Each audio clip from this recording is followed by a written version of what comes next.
नमस्कार, जय हिंद। सभी विद्यार्थियों को स्वागत है आप सभी का आज के इस बहुत ही महत्वपूर्ण मुद्दे पर बात करने वाले हैं, है ना। तो अब मैं सभी का स्वागत करता हूं। सरकारी नौकरी और एक सवाल जो कि काफी विद्यार्थियों से पूछा जाता है, जो सरकारी नौकरी की तैयारी कर रहे हो, तो तेरी औकात क्या है।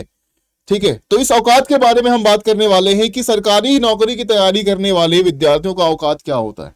ठीक है, यहां पर जो तैयारी कर रहे विद्यार्थी, यहां पर क्या अवसर उनके लिए होते हैं, क्या अवसर नहीं है, जो सरकार के द्वारा दिया गया है या फिर सरकार के द्वारा नहीं दिया गया है ना। हर चीज के बारे में हम यहां पर बात करने वाले हैं। तो सभी विद्यार्थी, जितने भी सरकारी परीक्षाओं की तैयारी करने वाले विद्यार्थी सेशन को देख रहे हैं, एक बार सभी विद्यार्थी सेशन को लाइक कर दो और शेयर कर दो, क्योंकि आज बात होगी अपने हक की, अपने सच्चाई की, कि क्या है क्या नहीं है।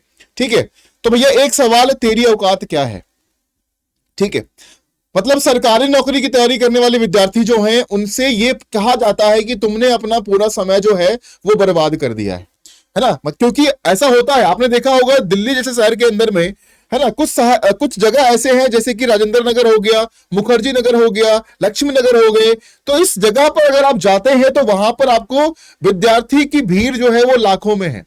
लाखों में विद्यार्थी वहां पर रह रहे हैं, एक छोटे से कमरे के अंदर में विद्यार्थी रहते हैं और 2 साल 3 साल 4 साल तक वो अपनी जिंदगी जो है वो दांव पर लगाकर एक सरकारी नौकरी की तैयारी करते हैं कि मेरी एक तमन्ना है, मेरे परिवार का एक पूरा सपना है कि जो मेरा बेटा है या मेरी बेटी है उनका सरकारी नौकरी लग जाए। लेकिन यहां पर सवाल उठता यह है कि क्या हमारे भारत देश के अंदर में उतनी नौकरियां हैं जहां पर सभी विद्यार्थी जो कि अपने घर को त्याग कर, अपने परिवार को त्याग कर बड़े बड़े शहरों में जाकर रहते हैं ताकि उनकी सरकारी नौकरी लग जाए।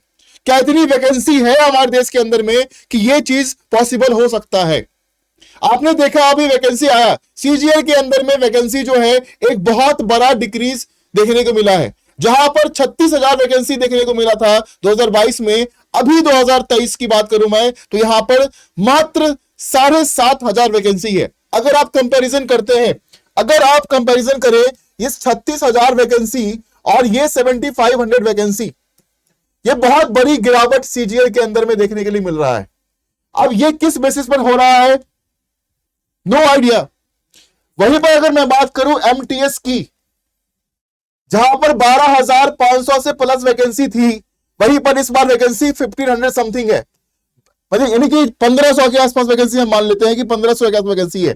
क्या यह गिरावट वैलिड है? क्या यह गिरावट जो है वो जेन्युइन है? क्या यह गिरावट क्वेश्चनेबल नहीं है? बिल्कुल है कि इतनी कम वैकेंसी किस लिए, जहां पर लाखों की तादाद में विद्यार्थी जो है वो परीक्षा देते हैं।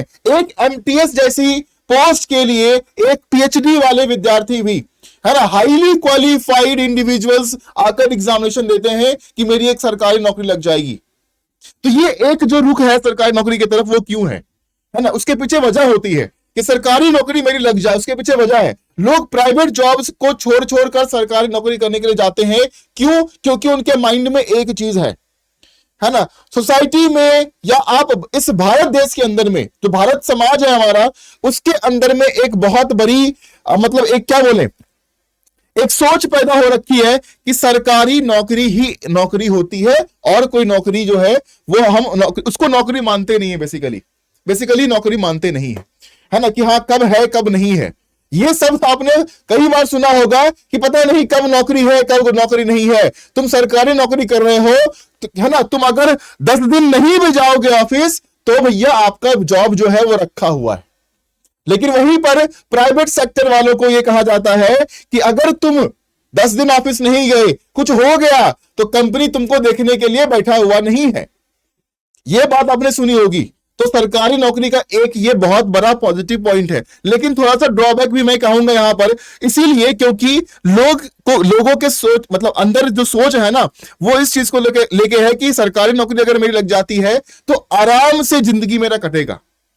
आराम से जिंदगी कटने के पीछे मतलब कहने का उनका तात्पर्य यह होता है कि आराम मतलब नहीं भी जाएंगे तो काम चल जाएगा, छुट्टी पर भी है तो पैसे तो मिल जाएंगे, आराम से काम करते रहेंगे, कोई चैलेंज नहीं रहेगा, कोई टेंशन नहीं रहेगा, है ना। तो ये कुछ माइंडसेट ऐसे हैं लोगों के जो कि ऐसा सोचते हैं।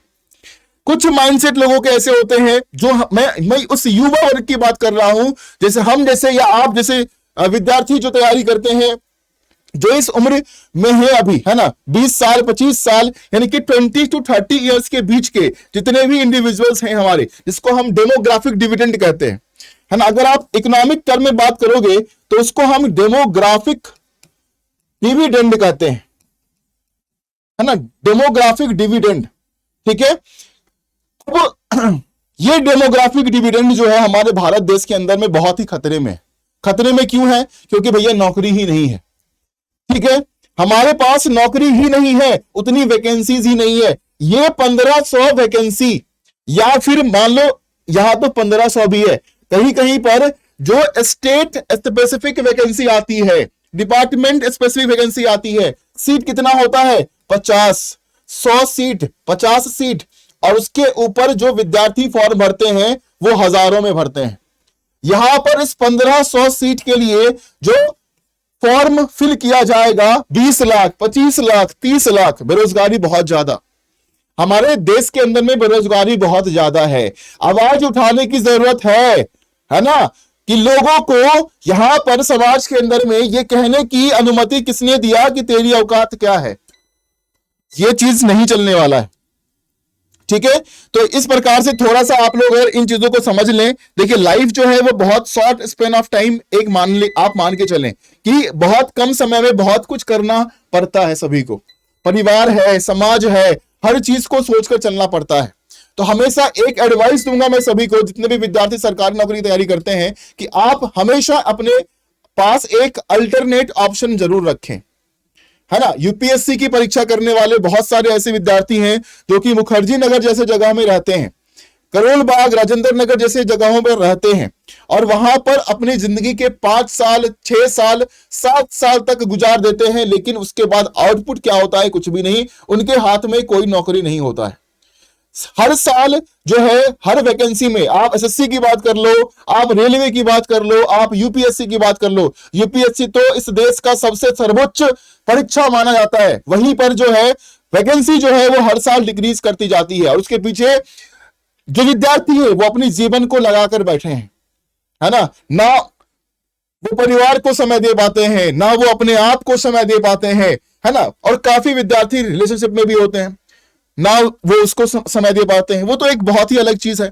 लेकिन फिर भी यहां पर समय सिर्फ और सिर्फ दिया जाता है किसको? यूपीएससी, एसएससी, रेलवे, बैंक, इन सभी को दिया जाता है। लेकिन यहां पर इन युवाओं के लिए वैकेंसी जो है वो नहीं है। वैकेंसी होनी चाहिए, कि सरकार से दरख्वास्त है भैया, हाथ जोड़ के विनती है कि नौकरी जो है वो युवाओं को दीजिए।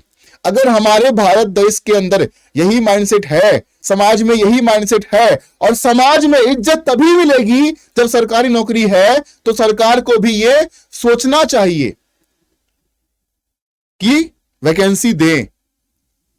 वैकेंसी बहुत जरूरी है, इतनी वैकेंसी आप दें ताकि एक अच्छे नंबर में युवा हर साल जो है वो सरकारी जॉब में लग जाए, चाहे वो क्लर्क लेवल पर लग रहे हैं, चाहे वो ऑफिसर लेवल पर लग रहे, कहीं भी लग रहे, लेकिन लग जाए, है ना। क्योंकि बहुत सारे स्ट्रीम हैं, एसएससी के थ्रू अलग भर्तियां की जाती है ना, रेलवे में अलग भर्तियां चलती है, आरआरबी, उसके बाद बैंकिंग की वैकेंसी अलग आती है आईबीपीएस के थ्रू, है ना। एसबीआई अलग ले रहा है, आरबीआई अलग ले रहा है, यूपीएससी की परीक्षा अलग चल रही है ना, और बहुत सारे डिपार्टमेंटल एग्जाम्स भी होते हैं।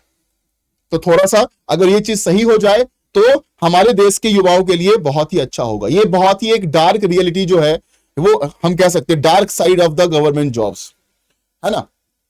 पॉजिटिव तो बहुत सारी चीजें हैं, लेकिन नेगेटिव भी है। तो यहां पर बात पॉजिटिव और नेगेटिव दोनों की करने की हो चुकी है। सारे विद्यार्थी कमेंट जरूर करिएगा कि सरकारी नौकरी की तैयारी करते हुए आपने क्या फेस किया है, आपके अंदर क्या चेंजेस आए हैं, आपने किन दिक्कतों का सामना किया, और जो सेलेक्ट हो गए, जो विद्यार्थी सरकारी नौकरी में है, उनके जिंदगी में क्या बदलाव आया। तो सभी विद्यार्थी जरूर से जरूर कमेंट सेक्शन में अपने इस एक्सपीरियंस को जो है वो लिखिएगा, क्योंकि विद्यार्थी तो सारे हैं हमारे समाज के अंदर में, इस देश के अंदर में अभी भी बहुत सारे विद्यार्थी हैं, हजारों विद्यार्थी ऐसे हैं जो कि सिलेक्टेड हैं, जो कि अभी सर्विस में है, गवर्नमेंट सर्विस दे रहे हैं, लेकिन हजारों के सामने, लाखों की तादाद में विद्यार्थी ऐसे भी हैं जो कि अभी भी उस सरकारी नौकरी का सपना लेकर बड़े शहरों में एक छोटे से गली में, एक छोटे से रूम में रहकर अपनी जिंदगी को गुजार रहे हैं।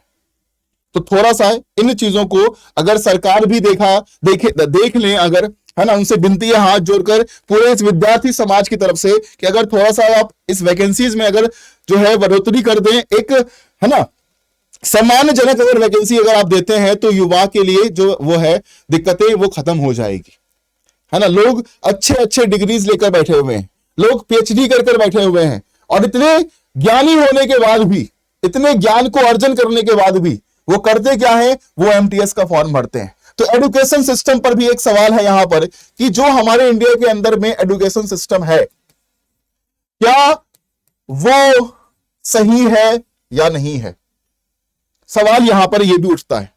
क्योंकि अगर सही है, अगर चीजें उस तरीके से चल रही है, जो रिक्रूटमेंट होती है, जो भर्ती होता है, वो अगर उस तरीके से चल रहा होता तो यहां पर पीएचडी वाले एमटीएस का वैकेंसी में यहां पर नहीं बैठ रहे होते। बात यह है यहां पर, ठीक है। तो बहुत लोग जो है आवाज उठा रहे हैं, हम भी उठा रहे हैं, आप भी उठाइए, ठीक है। आप इस वीडियो को शेयर कीजिए, अपने कमेंट में, इस वीडियो के कमेंट में अपने एक्सपीरियंस को या आप अपने व्यूज को, आप क्या सोचते हैं, आपकी क्या राय है इस बारे में जरूर बताइएगा, ठीक है। तो इज्जत तो है ही, बहुत इज्जत है सरकारी नौकरी की, बहुत इज्जत है। प्राइवेट नौकरी के सामने सरकारी नौकरी की इज्जत बेशक बहुत बड़ी है, ओनली इन इंडिया, हमारे भारत देश के अंदर में, क्योंकि सरकारी नौकरी जो है वो एक अलग लेवल से देखा जाता है ना। जॉब सिक्योरिटी, है ना, ठीक ठाक सैलरी भी आपको मिल जाती है, समाज में इज्जत, परिवार में इज्जत, और बिहार, यूपी जैसे स्टेट के अंदर में शादियां जो होती है वो सरकारी नौकरी पर की जाती है। कि अगर आपकी सरकारी नौकरी है, अगर आप 50,000, 40,000, 60,000, 70,000 कुछ भी अगर कमा रहे हैं, इनफैक्ट अगर कोई, मैं एक डार्क रियलिटी बताऊंगा कि अगर कोई बंदा है जो कि प्राइवेट नौकरी के अंदर में 80,000 रुपए प्रति महीना अपनी तनख्वाह उठा रहा है, वहीं पर एक सरकारी नौकरी का बंदा है जो कि 40,000 रुपए प्रति माह तनख्वाह उठा रहा है, वहां पर अगर कोई सेलेक्ट करेगा, मान लो लड़की वाले हैं, वो सेलेक्ट करेंगे तो उस सरकारी नौकरी वाले को करेंगे, ना कि प्राइवेट वाले को करेंगे। चूंकि वो ज्यादा कमा रहा है, फिर भी जो सिलेक्शन है वहां पर वो सरकारी नौकरी वाले का किया जाएगा। तो बहुत सारे माइंडसेट, बहुत सारा सोच हमारे समाज के अंदर में है, बहुत सारी दिक्कतें हैं। तो मैं फिर से कहूंगा कि आप सभी लोग कमेंट जरूर कीजिएगा कि बदलाव कहां पर आना चाहिए, जो बदलाव आना चाहिए इसके अंदर में, ये बदलाव कहां पर है, समाज के अंदर में सरकार के द्वारा बदलाव किया जाएगा, हमारी सोच, माइंडसेट के अंदर में बदलाव चाहिए। आप सभी विद्यार्थी जरूर कमेंट करके बताइएगा, क्योंकि इस पर बात करना बहुत जरूरी है। बहुत सारे ऐसे विद्यार्थी हैं जो फ्रस्ट्रेशन में आकर, डिप्रेशन में आकर सुसाइड तक कर लेते हैं सरकारी नौकरी के पीछे, ठीक है। तो सवाल जरूर है, इस समाज के अंदर में ये सवाल जरूर है, इस सवाल का जवाब निकालना बहुत जरूरी है। तो कृपया करके सभी विद्यार्थी या जो भी व्यक्ति इस वीडियो को देख रहा है, उन सभी व्यक्ति से ही मेरा एक प्रार्थना है, मेरा एक निवेदन है कि आप सभी लोग जरूर से जरूर इस बारे में अपने कमेंट में, यहां पर अपनी राय जो है कमेंट में रखिएगा। इस वीडियो को मैं यही समाप्त करूंगा, है ना। सरकारी नौकरी की अगर आप तैयारी कर रहे हैं तो जरूर तैयारी कीजिए, लेकिन एक सीमित समय तक कीजिए।